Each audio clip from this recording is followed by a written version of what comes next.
Ֆիզիկական եւ հոգեկան առողջության հիմքում բժշկական գրագիտությունն է։ Ես առողջ եմ,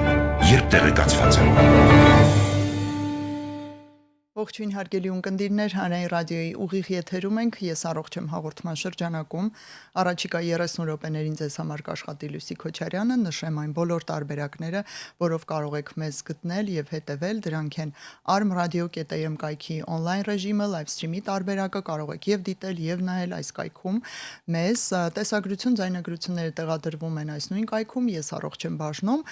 եւ ինչպես միշտ հրավիրում եմ նաեւ Facebook-յան հարթակ, եթե ձեզ այսպես հետեւելն ավելի հարմար է live stream-ի տարբերակով հայատար գրված Հայաստանի Հանրային ռադիո Facebook-յան էջ։ Իդեպ, ինչպես միշտ կրկին մեկնաբանություններում կարող եք նաև հարցեր դիտարկումներ թողնել։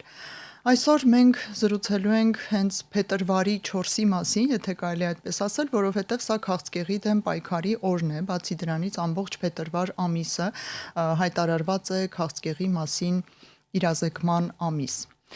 Մեր հյուրերն են Յոլիան արյունաբանության եւ ուռուցքաբանության կենտրոնի գիտական գծով փոխտնօրեն, արյունաբան Աստղիկ Ոսկանյանը, ողջույն։ Բարև ձեզ։ Եվ մյուս հյուրը նույն կենտրոնի մեծահասակների ուռուցքաբանության եւ քիմիաթերապիայի կլինիկական բաժանմունքի վարիչ Լիաննա Սաֆարյանը, բարև ձեզ։ Բարև ձեզ։ Շնորհակալություն այս կարևոր օրը մեր տաղավարում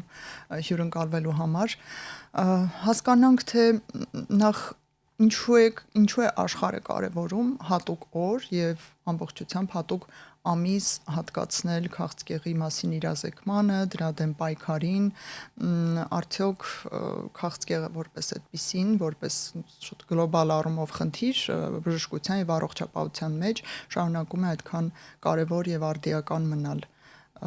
Ինչու եմ սա հարցնում, որովհետեւ այսօր ինֆորմացիոն հարթակները բաց են, ամեն ինչ բաց է, այսինքն մենք բացարձակ պակաս չունենք, ում ինչ հետաքրքրում է մտնել, կարդալ, նայել, բայց այս օրերը գնալով շատանում են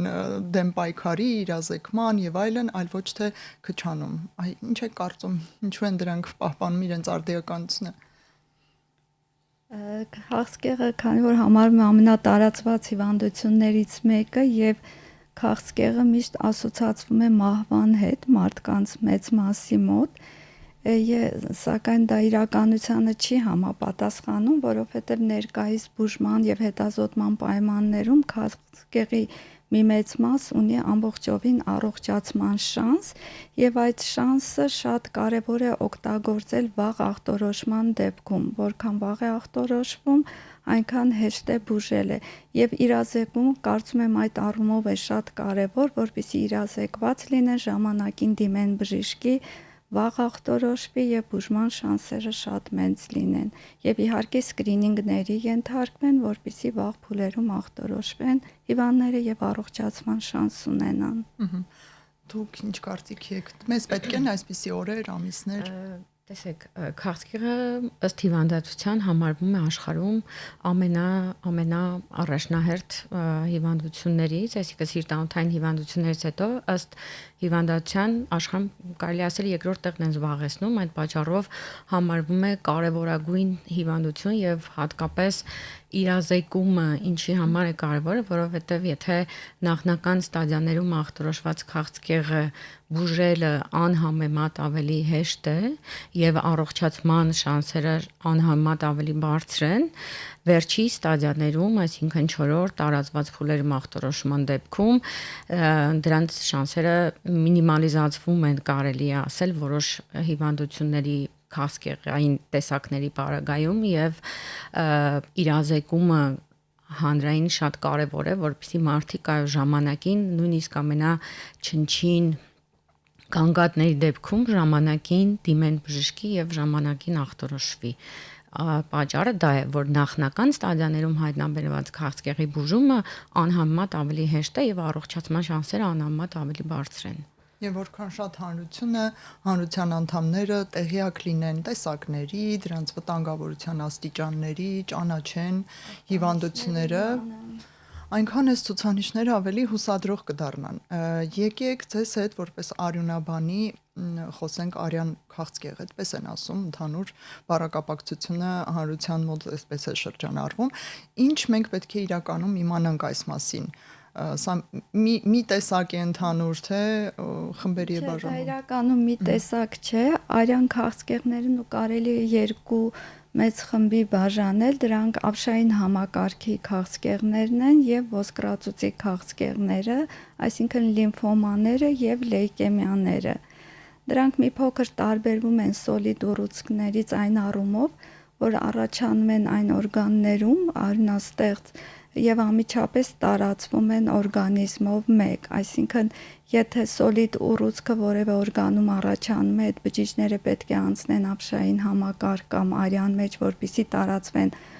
այլ օրգաններում, այսպես կոչված մետաստազներ առաջացնեն, արյան քաղցկեղների դեպքում նման հասկացողություն չկա։ Իրենք հենց առաջանում են այդ համակարգում արյունաստեղծ, ոսկրածուծում կամ ապշային հանգույցներում եւ տարածվում են արդեն ամբողջ օրգանիզմում։ Արդյոք սա նշանակում է, որ արյան քաղցկեղի դրա տեսակների դեպքում մենք ավելի անելանելի կամ ավելի քիչ հնարավորություններով իրավիճակ ունենք, երբ Ոչ, ամենևին այդպես ավելի ճակատագրական է վիճակը։ Ժամանակակից բուժման պայմաններում արյան քաղցկեղների որոշակի մաս ունեն ամբողջովին առողջացման շանս։ Տարածվածության մասին ինչ որ բան հիմա կարող ենք խոսել Հայաստանում կամ ամբողջ աշխարհում, որտեղում է արյան քաղցկեղը։ Տարածվածության առումով պետք է ասեմ, որ մեր կլինիկայում տարեկան մոտավորապես ախտորոշվում է 1000 առաջնակի հիվանդ, 900-ից 1000։ Տարիքային առումով պաթոլոգիաները շատ տարբեր են, կան հիվանդություններ, դրանք հիմնականում քրոնիկ լեյկեմիաներն են, որոնք հանդիպում են 40 տարեկանից հետո հիմնականում, իսկ մնացած հիվանդությունները ցանկացած տարիքում կարող են հանդիպել, նույնիսկ երեխաների մոտ։ Իսկ երեխաների դեպքում իծն է լինում է, որ օրինակ երեխան ծնվեց հենց այդ խնդրով ու ոչ, դրանք բնածին չեն, բայց ունենում ենք նաև երեխաներ մի քանի ամսեկան երեխաների մոտ, երբ որ ախտորոշվում է լեյկեմիա։ Պատճառը այստեղ բոլորին կարծում եմ կհետաքրքրի, հատկապես այդքան վաղ տարիքում, ընդհանրապես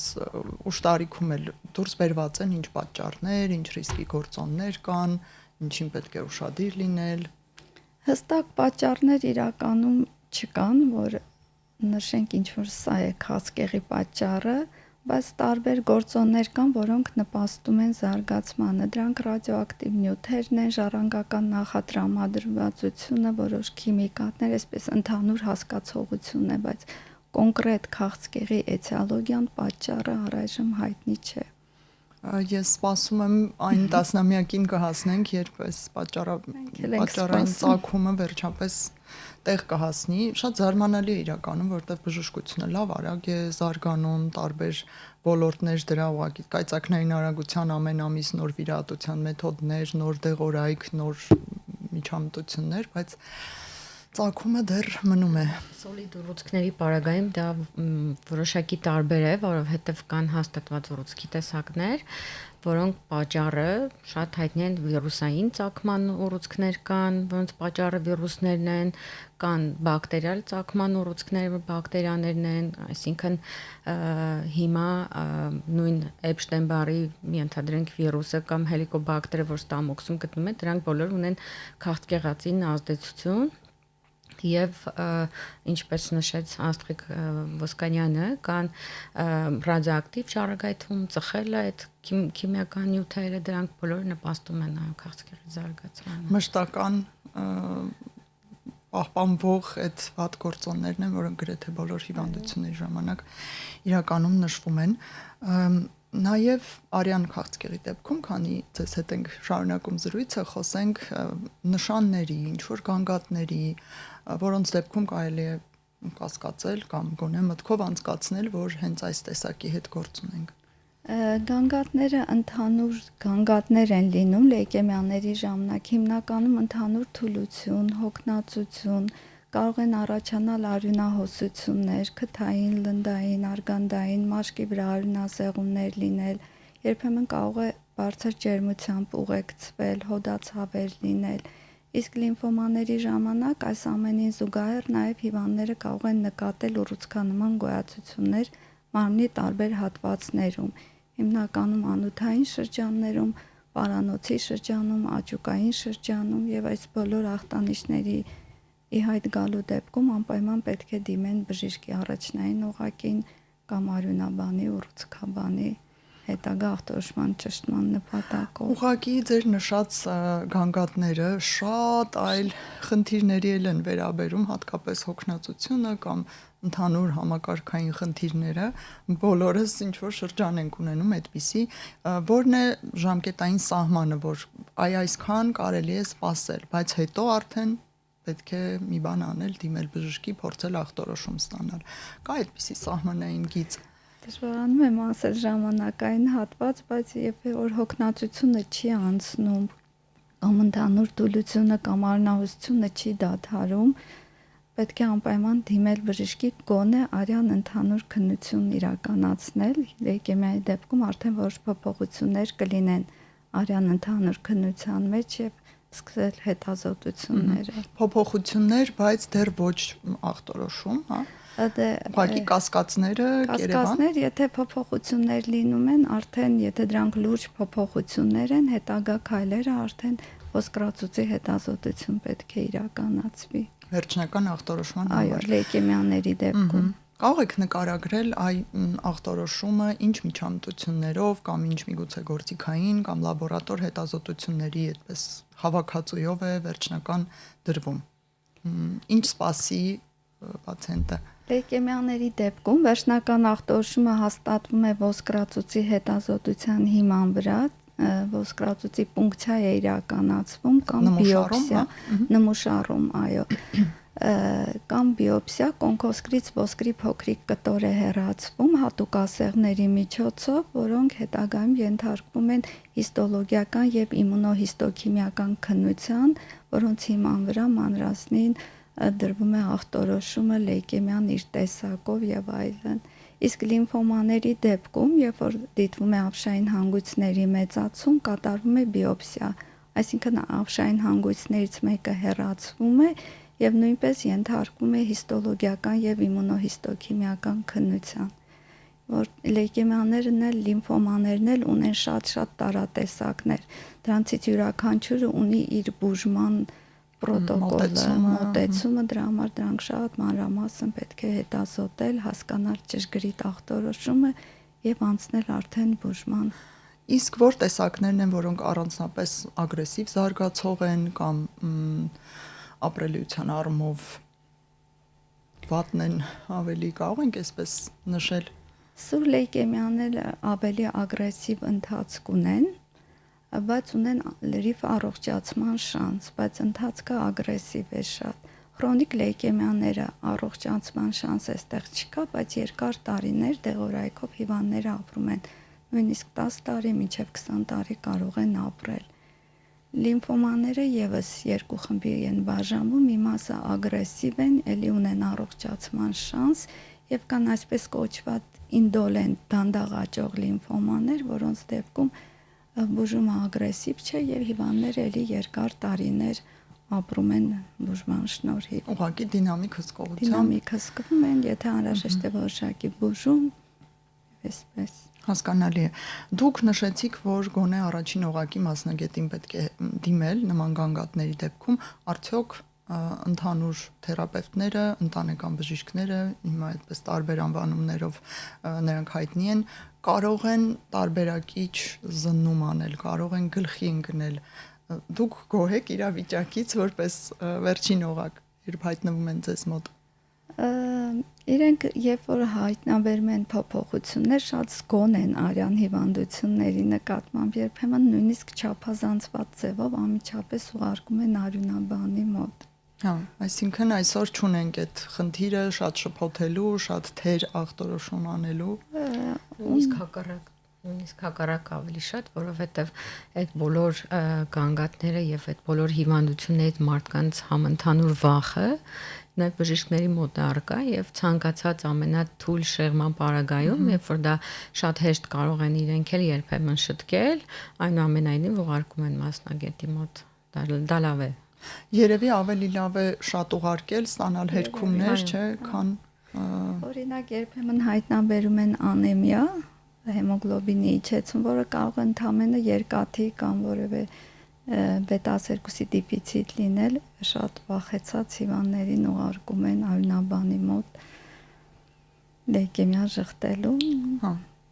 Իդեպ ավելի լավ է ժխտել եւ հետո adekvat բուժման պլան նշանակել ու իմանալ, որ այս սրա հետ հաստատ գործ չունենք։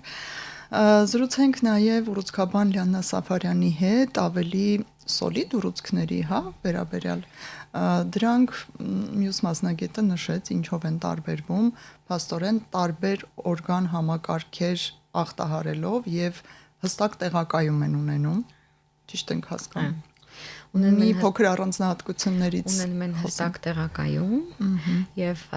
նախնական փուլերում իրանք տեղակայված են լինում են օրգանում ինչից որ ծագել են, այսինքն թոքում, կրծքագեղձում, գլխուղեղում, ստամոքսային տրակտում, իսկ վերջնական ստադիաներում արդեն 4 ստադիայում ինչով են ստադիավորումը տարբերվում, երբ որ տարածում է տեղ ունենում, այսինքն այդ նույն բջիջները անցնում են արյան կամ ամշի մեջ եւ սկսում են տարածվել ամբողջ օրգանիզմով մեկ բայց իրենց դուստր օջախներ, այսինքն մետաստազները, որոնք այդպես են կոչվում բժշկության մեջ, ունենում են իրենց մայր ուռուցքի ծագում, այսինքն թոքից հնարավոր է մետաստազավորել գլխուղեղ, սակայն դա գլխուղեղի առաջնակի ուռուցք չի համարվում է մետաստազ թոքի ուռուցքից, այսինքն եթե մենք հեռացնենք անգամ գլխուղեղի օջախը, դա այդ իմունոհիստոքիմիական հետազոտությամբ ապացուցվելու է, որ դա առաջացել է թոքից, ոչ գլխուղեղից։ Միշտ հնարավոր է տարբերել, եթե 2-3 տեղի ինվազիա կա, որն է սկիզբը փաստորեն։ Ոչ միշտ կարող ենք տարբերել, որովհետև միջև 3% դեպքերում աշխարհում այդպիսի ստատիստիկա կա, գոյություն ունի տենց տերմին օկուլտ քաղցկեղ, այսինքն երբ առաջնակի օջախը մենք այդպես է չենք կարողանում հայտնաբերել, թե որտեղից է ծագած ուռուցքային process-ը։ Իսկ ինչու է կարևոր հնարավորինս մայր օջախը հայտնաբերել։ Տեսեք, ամեն սոլիդ ուռուցք ունի սպეციფიկ բուժումը եւ զգայունությունը տարբեր դեղորայքի նկատմամբ եւ վիրահատական տարբեր եղանակները մեզ պետք է որպեսզի մենք շատ հստակ հասկանանք սա ինչ ուռուցքային process է եւ ինչի դեմ ենք մենք պայքարում, որովհետեւ այն ինչ որ առաջնակի ուռուցքը որտեղից առաջացել է, բուժումը տարվում է հիմնականում հենց այդ քաղցկեղի դեմ, այսինքն եթե կրծքագեղձից մետաստազավորվել է ոսկրեր, մենք առանձին բացի ոսկրային բուժումից մենք բուժում ենք կրծքագեղձի քաղցկեղը։ Դա է հիմնակետը։ Նաև թե թիրախային հետազոտություններ եւ թե թիրախային, ասենք, քիմիաթերապիա, ճառագայթաթերապիա եւ այլ ինչ որ պետք լինի, զգայունությունը եւ արձագանքը կախված է թե որտեղ է, այո։ Իսկ մենք ունենք որևէ վիճակագրություն, ասենք հորիզոնականներ, օրինակ 3 ամենավտանգավոր, ամենատարածված տեսակները սոլիդ ուռուցքների։ Աշխարհում, ինչպես նաև Հայաստանում, տղամարդկանց մոտ առաջատար է թոքի քաղցկեղը, որը ասոցացված է ծխելու հետ եւ մոտարապես 1500-ից 2000 Հայաստանում առաջնակի թոքի քաղցկեղի դեպք է գրանցվում տարեկան։ Կանանց մոտ առավել շատ հիվանդացությունը կրծքագեղձի քաղցկեղն է, այնուհետև երկու սեռերի մոտ հավասարապես ստամոքսային տրակտի քաղցկեղը, հիմնական հաստաղու քաղցկեղը, դեպ բավականին վտանգավոր եւ արագ զարգացող տեսակ է, կախված ինչ որ տեղակայման է ստամոքսի կերակրափողի ստորին հատվածների, այդ տեսակները առավել ագրեսիվ են, հաստաղու քաղցկեղը նույնպես, սակայն ոնց որ բուժման ժամանակակից մեթոդները պրոգնոստիկ իրենց հիմա որոշակի ավելի լավն են դարձնում։ Իսկ սոլիդ ուռուցքների դեպքում հնարավոր է հստակ ինչ-որ գանգատներ, ազդանշաններ դուրս բերել, օրինակ արյան դեպքում մի քիչ շատ էին ընդհանուր եւ դրանով իսկ ավելի վախենալի են թվում։ Այս դեպքում ինչ ունենք։ Այդ նույն գանգատները ընդհանուր թուլություն, չգիտեմ, տարբեր քաշի կորուստ, ինչ որ բնորոշ կարող են լինել բոլոր ուռուցքային process-ի պարագային որպես պարանեոպլաստիկ համախտանիշ, այդպես է կոչվում։ Սակայն կան որոշակի սպეციფიկ գանգատներ, նույն թոքի քաղցկեղի պարագային, որը առավել հաճախ է հանդիպում, օրինակ արյունախխումը, երկարատև հազ, նույն ջերմությունն էլ երկարատև կարող է լինել, չբուժվող թոքաբորբը, երկար ընթացք կամ կրծքագեղձի քաղցկեղի պարագայում ուռուցքային գոյացության շոշափում կրծքագեղձում, որը կարող են տեսնել ինքը նույնպես ախտանիշ է, բայց համընդհանուր ես ասեմ դա միանշանակ չէ, որովհետև կարող է լինել տարածված ուռուցքային process ամբողջ օրգանիզմով մեկ, եւ ոչ մի գանգատ։ Երբեմն երրորդ, չորրորդ փուլում բավականին ծանր վիճակում նոր ինչ որ փոփոխություն են մարդիկ զգում եւ մտքներով անցնում, այսինքն շատ ուժեղ կասկածներ այստեղ իրոք չեն լինում ու շատ ճակատագրական վատ ելքերը հենց այս պարագայում են, որ տեսակներն են ամենալուրը ընդհանում, ամենաքողարկվածը, որ հիմնականում երրորդ, չորրորդ փուլում են հայտնաբերվում, մենք կարող ենք հուշել։ Դժվարն է այդպիսի ուռուցքի տեսակներ ասել, որոնք ամենալուրն են։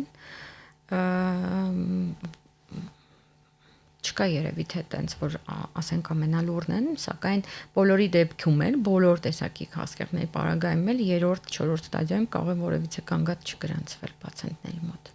Եվ լսարանին միշտ հետաքրքրում է, որ տեսակներն են, որոնք ամենալավն են տրվում բուժման, միանշանակ, այսպես ոչնչացվողն են, օրինակ տեսակետ կա, որ դա շագանակագեղձի քաղցկեղն է, շատ հեշտ հայտնաբերվում է, հարցը արագ լուծվում է, կանանց դեպքում ասում են արգանդի պարանոցի քաղցկեղն է, էլի կանխարգելելի է, նաև մինչև վերջ բուժելի է։ Ինչ կասեք, ճիշտ ենք պատկերացնում, թե ոչ։ Ես իհարկե համակարծիք չեմ, որ հենց արգանդի պարանոցի քաղցկեղը հեշտ ախտորոշվող հիվանդություն է, սակայն բուժումը այդքան էլ հեշտ չէ եւ այո ժամանակակից ճառագայթային թերապիաների պրոգնոզը անհամեմատ ավելի լավացել է, սակայն բացի դրանից ին որպես ուռուցքաբան կան ուռուցքի տեսակներ, որոնք վատ պրոգնոզ չունեն որպես այդպեսին օրինակ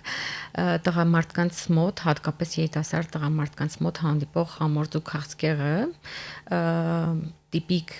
տեստիկուլար քաղցկեղը տիպիկ սեմինոման ինք վատ պրոգնոզ չունի, այսինքն իրենք միջին ու լավ ռիսկի պացիենտներ են հիմնականում մոտավորապես 95 եւ ավել տոկոս առողջացման են բերում պացիենտներին։ Սա շատ լավ թիվ է։ Իսկապես ուռուցքաբանության մեջ։ Եվ բոլոր տեսակի սոլիդ ուռուցքների պարագայում նախնական ստադիաներում հայտնաբերել թե ուռուցքի տեսակի շատ կոպիտ օրինակ բերեմ, եթե առաջի ստադիայում հայտնաբերելու պարագայում առողջացման շանսերը 90 եւ ավել տոկոս է, 4-րդ ստադիայի դեպքում շատ քաղցկեղների պարագայում դրանք 10%-ից 5%-ից ավելի ցածր են։ Եվ իհարկե կրծքագեղձի քաղցկեղը, որ կրծքագեղձի քաղցկեղը շատ լայն հասկացություն է, շատ լայն հիվանդություն է, որի մեջ տարբեր տարատեսակներ են մտնում, որոնք շատ տարբեր պրոգնոստիկ եւ շատ տարբեր բուժման մոտեցումներ ունեն, նաեւ պրոգնոստիկ առումով շատ տարբեր են։ Եվ կան հորմոն կախյալ տեսակներ, որոնք շատ դանդաղ ընթացք ունեն, այսինքն կինը կարող է տարիներով դա նկատել եւ զգալ, որ դա արագ չի մեծանում, դրա համար չդիմել բժշկի, որովհետեւ իրանք դանդաղ աճող տեսակներ են։ Եվ հորմոնալ բուժման պարագայում իրենք շատ լավ ենթարկվում են բուժման անգամ 4-րդ փուլի պարագայում։ Անպայման հասցնենք կանխարգելիչ սկրինինգային հետազոտություններից էլ խոսել, բժիշկ Արյունաբանը նշեց պարբերաբար արյան ընդհանուր լաբորատոր քննություն հանձնել։ Սա արյան քաղցկեղի տեսակների դեպքում։ Գանգատներ չկան, տարին մեկ անգամ արյան ընդհանուր անալիզը բավարար է։ Լավ։ Ձեզ հետ էլ ուրեմն սոլիդ ուռուցքների այ 3-ը նշեցինք, այսօր հազիվ հասցնենք դրան։ Թոքի քաղցկեղ կա ինչ-որ սկրինինգային ծրագիր, տարին մեկ կամ կես տարին մեկ հանձնելու։ Այո, ես որպես բժիշկ, օրինակ տարեկան 2 անգամ մենք ֆլուորոգրաֆիկ հետազոտության ենք ենթարկվում, եւ դա շատ մասնագիտություններ, որոնք ռիսկային են, կան ծրագրեր, որ նույնպես մարդիկ տարին 2 անգամ կրծքավանդակի ռենտգեն հետազոտություն են անցնում, որպեսզի վաղ փուլերում հայտնաբերվի թոքի քաղցկեղը։ Կան ծրագրեր մամոգրաֆիկ հետազոտությունների հետ կապված, հատկապես այն կանայք, ովքեր ունեն ժառանգական տրամադրվածություն եւ ընտանիքում շատ են եղել կրծքագեղձի քաղցկեղի կամ ձվարանի քաղցկեղի դեպքեր, իրենք հնարավորություն ունեն գենետիկ բարձելու ունեն իրենք այդ ռիսկը թե ոչ եւ ավելի այսպես ասած ավելի հաճախ հետազոտվել։ Իսկ այն բոլոր խմբերում մամոգրաֆիկ քննությունը 45-ից 50 տարեկանից ավելի բարձր, ու տարեկան 1 կամ 2 տարին 1 անգամ ցանկալի է որ անցնեն այդ հետազոտությունը։ Հետաքրքիր հարց ունենք գործիքային հետազոտությունների վերաբերյալ, արդյոք մագնիսառեզոնանսային տոմոգրաֆիան թե համակարգչային տոմոգրաֆիան է ավելի շատ տեսակի քաղցկեղներ հայտնաբերում, որտեղ երկուսն էլ պոլիօրգան կա, ամբողջ մարմնի MRT կա։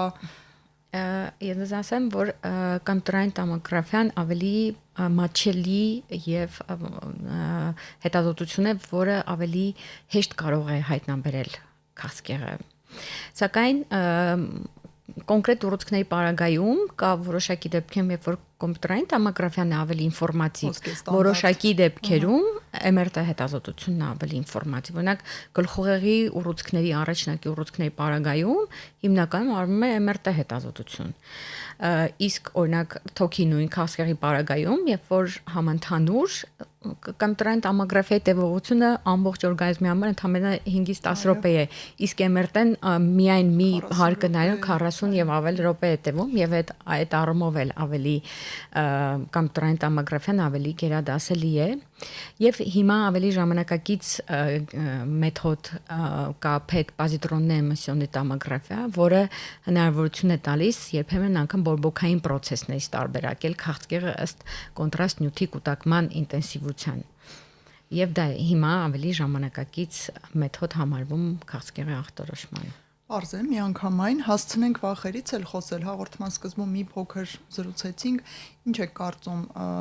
արդյոք վախն է հիմնական պատճառը մեր ուշ դիմելիության, որ մենք դիմելիության եւ աղախտորոշման խնդիր ունենք մինչ օրս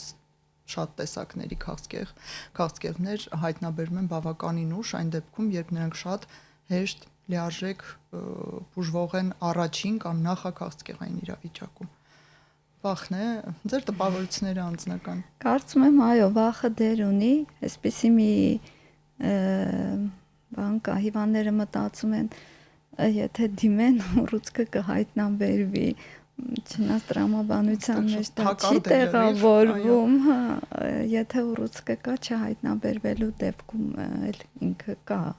ուղղակի կտարածվի, բայց նման մտածելակերպ կա, վախը խոչընդոտում է, որ դիմեն բժշկի։ Ուրիշ ինչ կնշեք, օրինակ ֆինանսական գործոն կամ առաջնահերթության գործոն կամ միգուցե կարծրատիպերն են շատ այս ոլորտում։ Գիտեք, մեկ վարկյանում, երբ որ մարդ իմանում է իր ախտորոշման մասին, փոխվում է իր ամբողջ կյանքը, ոչ միայն իր կյանքը, նաև իր հարազատների կյանքը, իր մտերիմների, ընտանիքի ամբողջ կյանքը, որովհետև